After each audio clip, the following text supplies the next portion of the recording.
Hi there, it's Carolyn and Annabelle, and we're here for our Simple Abundance year. Welcome back to my channel. I hope that you're enjoying our journey this year in 2020 as we explore Sarah Ban Beathnach's book Simple Abundance together and reading through a lot of the daily entries and also some of my extra projects and musings. I appreciate all your comments, and I think that we're all having an interesting year so far despite the crazy circumstances in the world. And Annabelle, my kitty, is always here for some sort of fame gathering on the channel. She's here with me right now. We'll see what she does. Today is July 17th. How's your July going? It's more than halfway over now. Surprising. Summer's going by quickly. I hope you've had some time to do some things on your summer bucket list and that you are reveling in some summer delights. Today's entry is about a story from the Bible called the Loaves and Fishes. And it's interesting that in the last video I just mentioned Jesus because it's a story about a miracle that Jesus performs where he turns 5 loaves and 2 fish into an abundance of food to feed thousands of people during one of his sermons. And the disciples were the ones that were all worried. And you know, by this point, I don't think this was Jesus's first miracle. So you would think that they would kind of be thinking like, oh, what's he gonna do next? He's got this covered, you know. But it seemed like even after witnessing miracles, they still didn't always have the faith. And I think we can probably all relate to that, right? And Sarah goes on to tell us more about how later on after the miracle with the food, which is a really great tie-in to, and I have a cat licking me now, it's a really great tie-in to the food that we've been talking about this month, and also having a sense of abundance as well, and that there's always enough, like that feeling. So it's a great tie-in. If you're not familiar with that, you can look in the New Testament. There is a reference here to Matthew chapter 14 verse 17, which is one of the quotes from the story, and I think it's also in the book of Mark as well. But in any case, Sarah goes on to tell us that later on, the disciples are on a boat with Jesus, and they've already witnessed other miracles that he's done. And they're complaining again because they don't have food, and they're worried that they're like, when are we going to eat again? And Jesus, you know, I'm sure he's just doing his Zen sort of calm thing, but he kind of got to the point where he was just like, don't you get it? Like, there's enough. Like, why are you worrying about these things, you know? And he, you know, that's that quote, "O ye of little faith," right? I'm sure you've heard that before. And he says, do you still not understand? How is it that you don't understand that I was not talking to you about bread? Do you have eyes but fail to see and ears but fail to hear? What about that? Sarah says this is great stuff because the delicious morsel hidden beneath the story of abundance and lack is that the apostles just didn't get it. Miracle after miracle kept occurring before their eyes, but they didn't see what was really going on. That's because they were ordinary human beings, even though their spiritual tutorial was being given by a master. It still wasn't enough because they had not personally experienced an inner shift. Ooh, it just started to rain. Kind of a soothing sound if you can hear it in the background. So, what do you think? Can you relate to that? I'm thinking back to the stories that I told you that I was gathering that were sort of like little miracles in people's lives that I was trying to compile so that they would remind me that miracles do happen, right? I was also, thinking of this book that I did a book club with some folks a few years ago on, and it's called Get Unstuck, Be Unstoppable. It's by Valerie Burton. And it is actually very religious based. So if you don't resonate with the thought of God, I suppose you could change the thought of God into whatever that spiritual realm feels comfortable to you. But I was thinking about this whole thing about needing evidence, where we are just humans and we may witness things happening over and over again and just still not get it. Like, oh, this money comes in from something, and then, a month later we're all worried, like, where's the money going to come from? And God, or, whatever entity you want to call it, is just going like, I just gave you all that. Like, how why are you worried?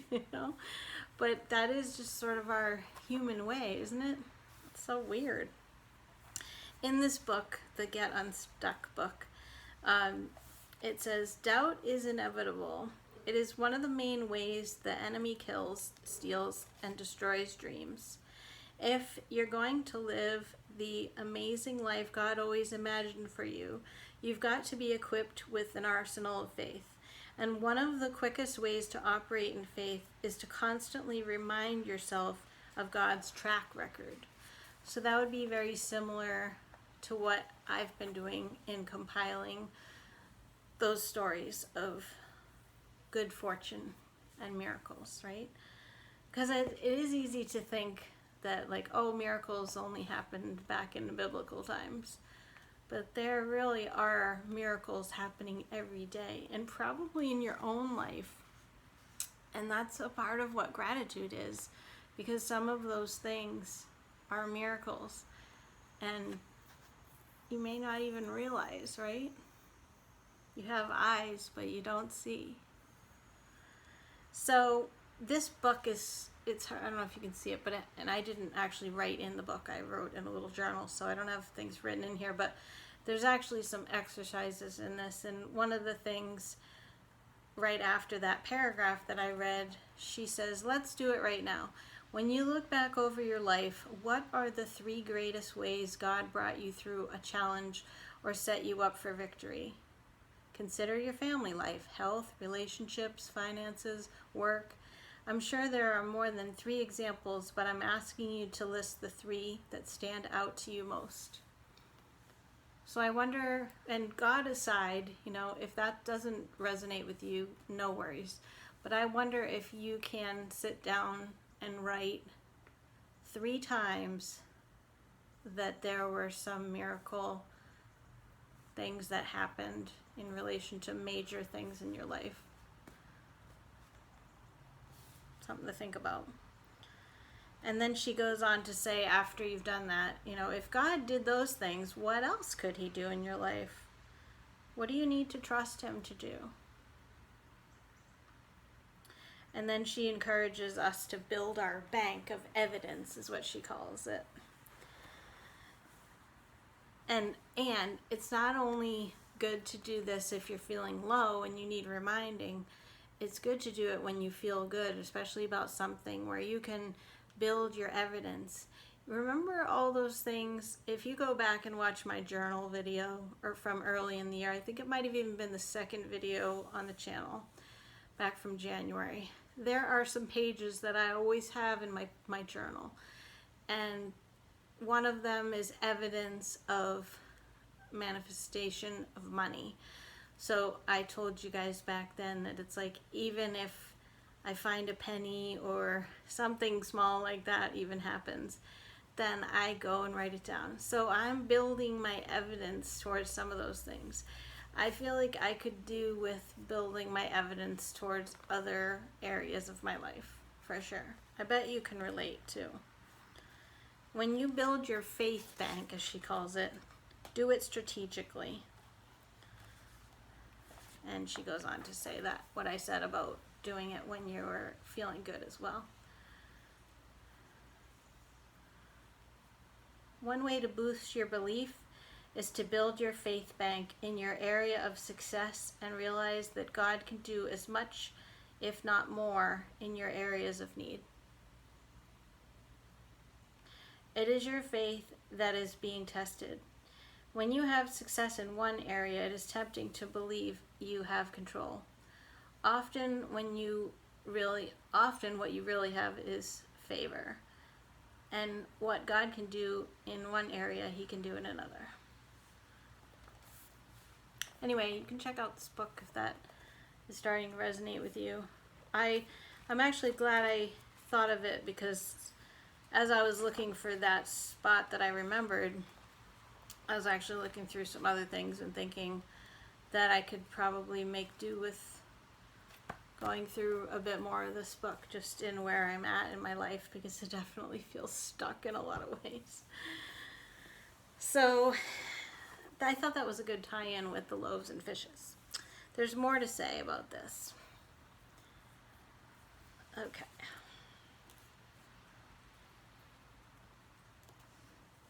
She says, how often in our lives do we still not get it?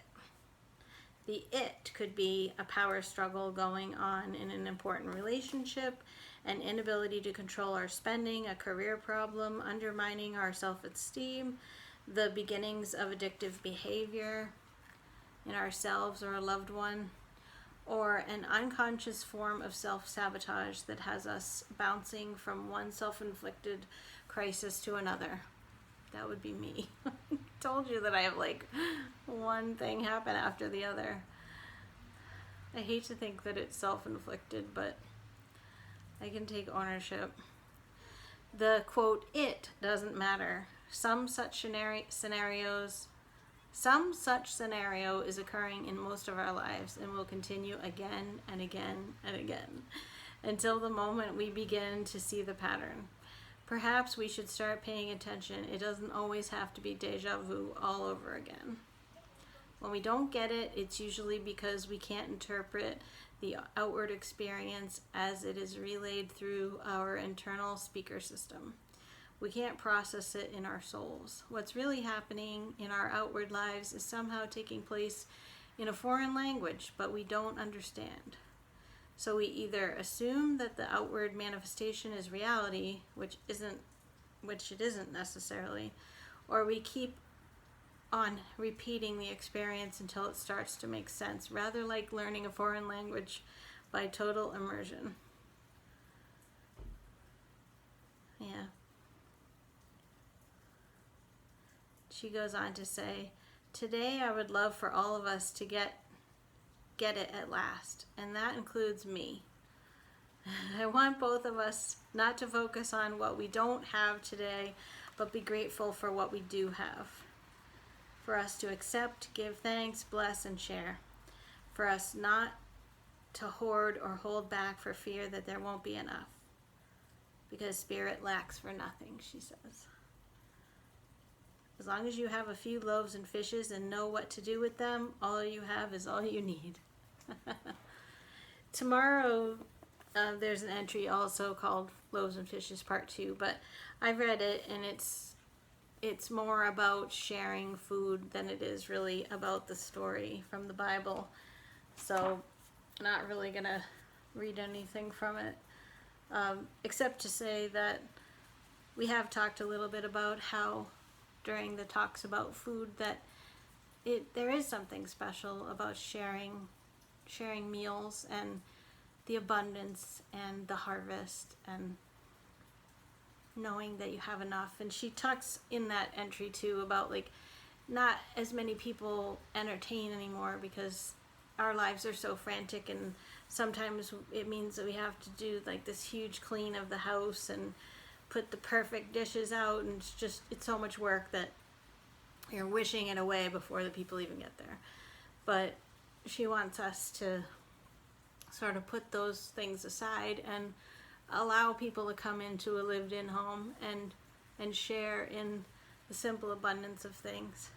And also, if you're really on the mastery of the simple abundance path, your house wouldn't be super in disarray, right? Because you'd have a little bit of order. So anyway, no judgment. I think we all have our own areas of things that are harder than some. But there's something to be said for sharing in the abundance and the miracle of food and having enough. What do you guys think of that? Does that resonate at all with you? I can see some tie-ins with what I'm going through right now, and I thought it was so well timed with my introduction of Jesus in the last video as one of my angel counsel, and then here he is with his Loaves and Fishes story. So it's synchronistic. Thanks for watching. I will be back next time, and always look forward to your comments and your likes, and it's great to see the subscriptions going up as well. So thank you so much as always, and big love to you all.